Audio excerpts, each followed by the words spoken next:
Morning students. मैं आपके सामने फिर से एक बार नए टॉपिक के साथ प्रस्तुत हुई हूँ। जैसा कि आप सब जानते हैं कि मैं आपको बीएड फर्स्ट ईयर में सेकंड पेपर का अध्ययन करा रही हूँ।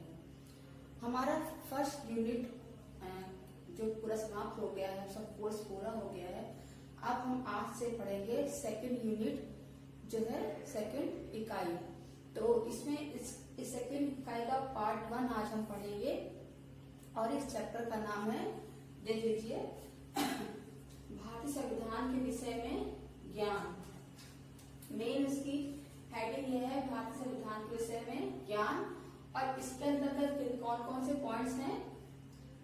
मूलभूत अधिकार एवं कर्तव्य, राजनीतियों के निर्देशक सिद्धांत और शिक्षा से संबंधित अनुच्छेद। तो इस चैप्टर के अंदर हम पढ़ेंगे, ये पार्ट यूनिट सेकंड का चैप्टर 1 है और इस चैप्टर 1 में ये सब पॉइंट्स को हम पढ़ेंगे और हम इसको आज स्टार्ट कर रहे हैं। तो चलिए हम इसको सबसे पहले स्टार्ट करते हैं भारतीय संविधान की प्रस्तावना से।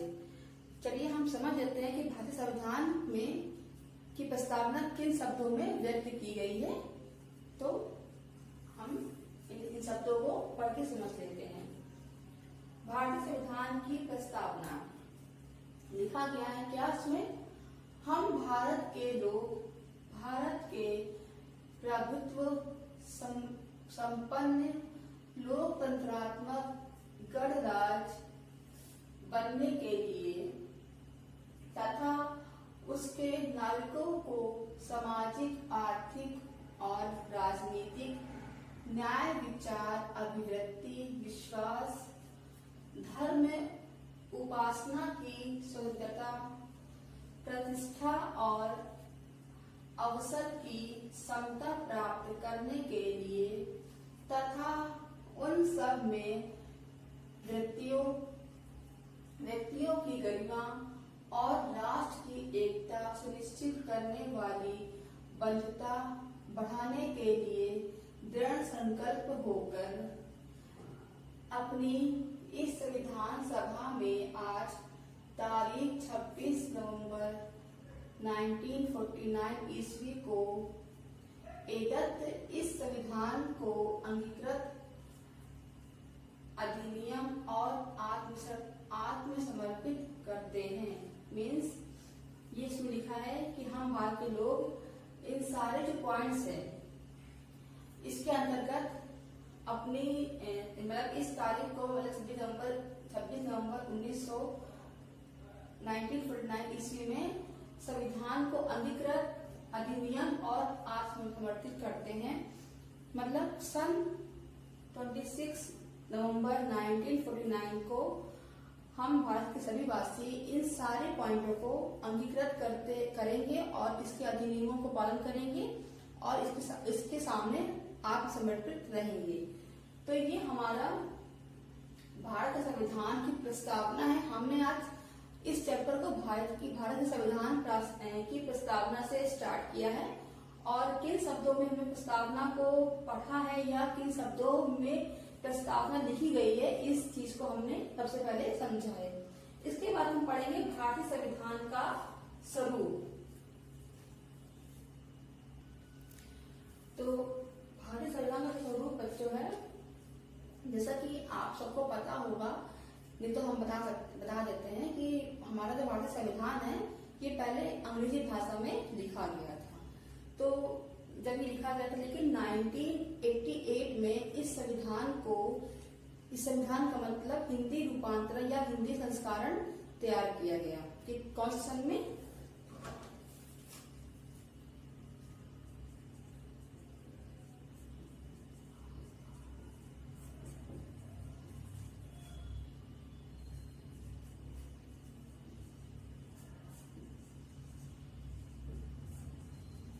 तो हिंदी संस्करण 1988 में तैयार किया गया, जिसमें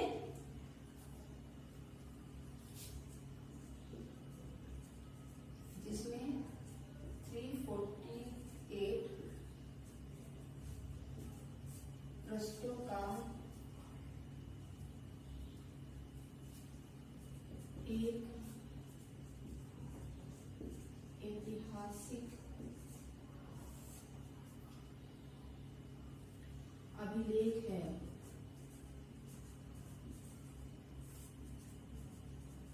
क्या है? इस संविधान में जो तैयार किया गया था, पहले अंग्रेजी भाषा में, फिर से हिंदी भाषा में तैयार किया गया। तो कौन से सन में? 1988 में तैयार किया गया। और ये पूरा कितने पृष्ठों में है?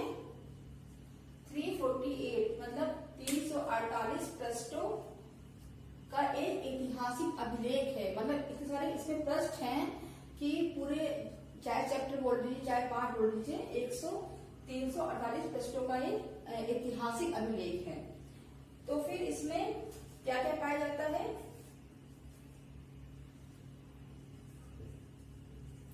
इसमें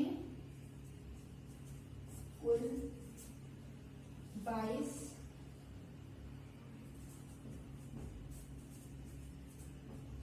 भाग हैं।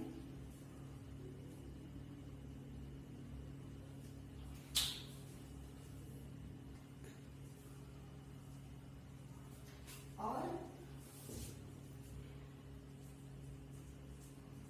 इसमें 395 अनुच्छेद और 12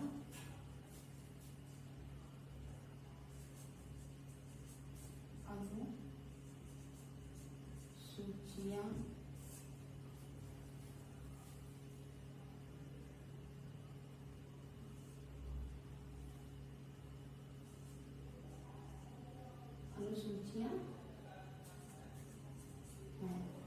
तो क्या है इसमें? इस जो हिंदी चूज का रूप तैयार किया गया है संविधान का, इसमें क्या है? 348 पृष्ठ हैं। इसमें कुल भाग 12 भाग इसमें है। इसमें 395 अनुसूचियां हैं और 395 अनुच्छेद हैं और 12 अनुसूचियां हैं। तो इतना बड़ा जो ये इसका रूप तैयार किया गया है, इसमें इसके अंतर्गत हम सबसे पहले क्या पढ़ेंगे? इस संविधान के अंतर्गत सबसे पहले पढ़ेंगे हम नागरिकता।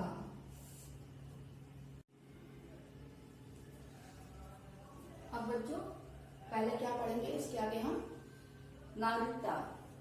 मतलब नागरिकता क्या है? भारतीय संविधान में सभी के लिए नागरिकता की व्यवस्था की गई है। जब संविधान तैयार किया गया तो सबसे पहले इस पे क्या पॉइंट रखा गया? नागरिकता। तो भारतीय संविधान में सभी के लिए नागरिकता की व्यवस्था की गई है। और इसमें उन लोगों को नागरिकता सबसे पहले मिली है जो लोग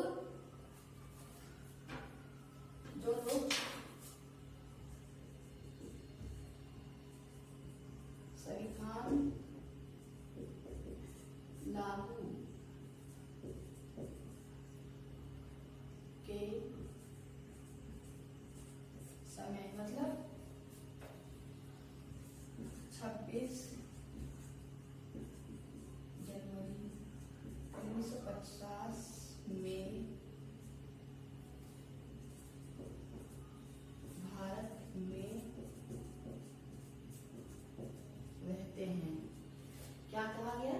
कि संविधान में सभी के लिए समान व्यवस्था की गई है लोगों के लिए, पर सबसे पहले उन लोगों को मतलब प्राथमिकता दी गई जो लोग संविधान लागू के समय 26 जनवरी 1950 में भारत में रहते थे। लेकिन उसमें भी कुछ रूल मतलब बनाए गए। वो रूल क्या है हमारे? तो बच्चों किस अधिकार के अनुसार भारत में लोगों को नागरिकता में प्राथमिकता मिली? तो अनुच्छेद 5 में लिखा गया है, क्या लिखा गया है? कि संविधान के प्रारंभ पर नागरिकता, मतलब किस नियम या किस रूल के अकॉर्डिंग लोगों को प्राथमिकता मिलेगी या नागरिकता मिलेगी कि ये लोग मतलब भारत नागरिक हैं। तो रूल क्या थे? पहला क्या है? का में जो भारत के राज्य क्षेत्र में जन्मा हो, मतलब जो हमारा भारत देश है, उसके राज्य क्षेत्र में कहीं पे भी जो व्यक्ति जन्मा होगा वो क्या होगा, भारत का नागरिक होगा। पहला तो पहला नियम ये था। फिर दूसरा नियम क्या है, था में जिसके माता व पिता में से कोई भारत के राज्य क्षेत्र में जन्मा हो, मतलब अगर बच्चा ना जन्मा हो उसके पहले के भी लोग हैं, है ना, उनके माता पिता हैं, और क्या बोलते हैं उनके माता पिता में से कोई भी एक व्यक्ति हो जो भारत में जन्मा हो, और अगर वो किसी कारणवश किसी और देश में चले गए हो रहने के लिए, दोबारा आना चाहें तो क्या होगा, वो भारत देश का नागरिक होगा। तो कैसे होगा, किसी के भी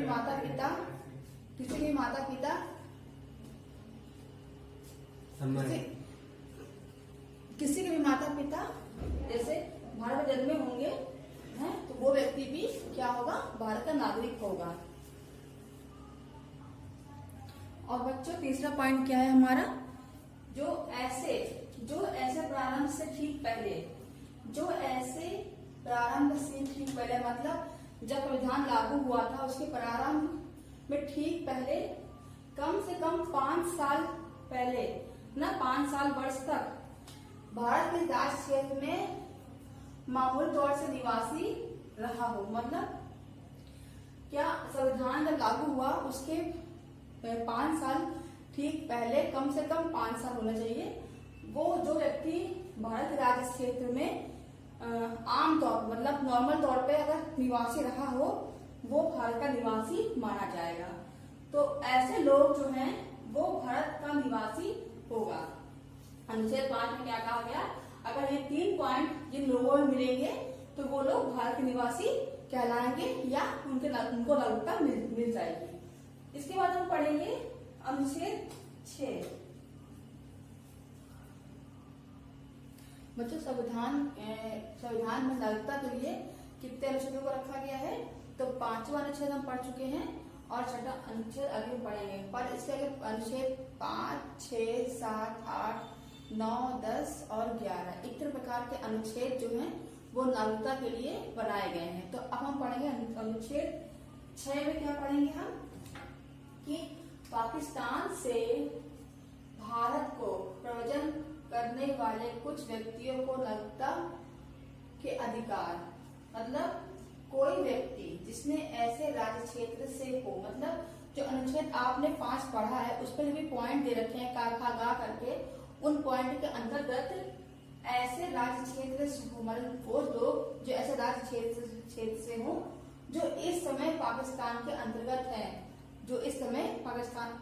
मतलब जो अनुच्छेद 5 दिया गया है उन अनुच्छेद में जो नियम गा दिए गए हैं, अगर उस नियम के अकॉर्डिंग वो लोग जो राज्य क्षेत्र में हुए थे पर वो अभी यहाँ पे नहीं हैं और इस समय वो पाकिस्तान के अंतर्गत आते हैं भारत के राज्य क्षेत्र में प्रवर्तन किया, मतलब उन्होंने भारत के राज्य क्षेत्र के अंतर्गत अपनी फैमिली बनाई है, किसी तरह प्रवचन किया है, वह लोग भारत के नागरिक समझे जाएंगे। मतलब अनुच्छेद 5 के अकॉर्डिंग जो रूल दिए गए हैं, जो नियम बनाए गए हैं, उस अनुच्छेद के अंतर्गत अगर कुछ व्यक्ति अभी प्रवचन करके पाकिस्तान चले गए रहने के लिए और अभी वो स्टैंड पे नहीं है, तो क्या है, वो लोग भी भारत नागरिक कहलाएंगे। पर क्यों, उनके पास उस चीज का कोई प्रूफ होना चाहिए, कोई प्रमाण होना चाहिए। इस प्रकार अनुच्छेद 7 में हमें क्या देखने को मिलता है, पाकिस्तान को प्रव्रजन करने वाले कुछ व्यक्तियों को नागरिकता के अधिकार, मतलब ऐसा नहीं कि आप सभी को नागरिकता दे सकते हैं जो लोग पाकिस्तान में बसे हुए हैं। पाकिस्तान के वो लोगों को अधिकार है जो अनुच्छेद 5 के अकॉर्डिंग किसी कारणवश पाकिस्तान में चले गए हैं।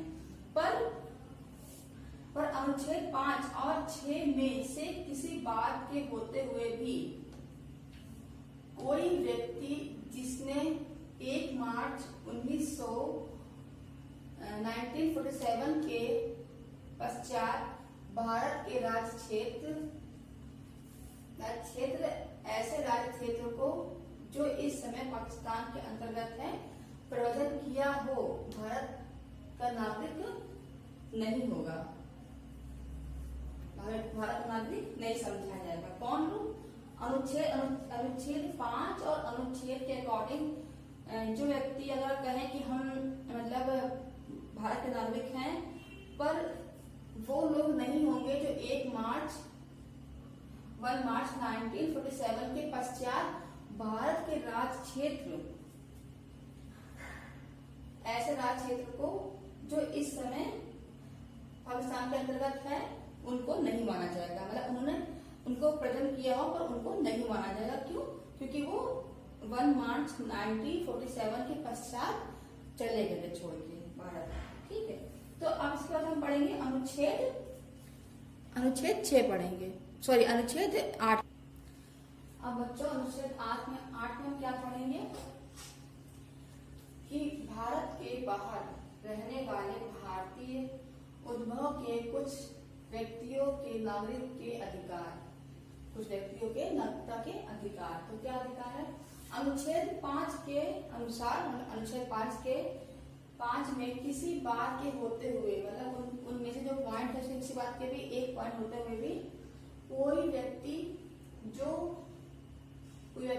या जिसके माता पिता या पिता में से कोई अथवा पितामह या पितामही में से कोई भारत शासन अधिनियम 1935 में परिभाषित भारत में जन्मा था।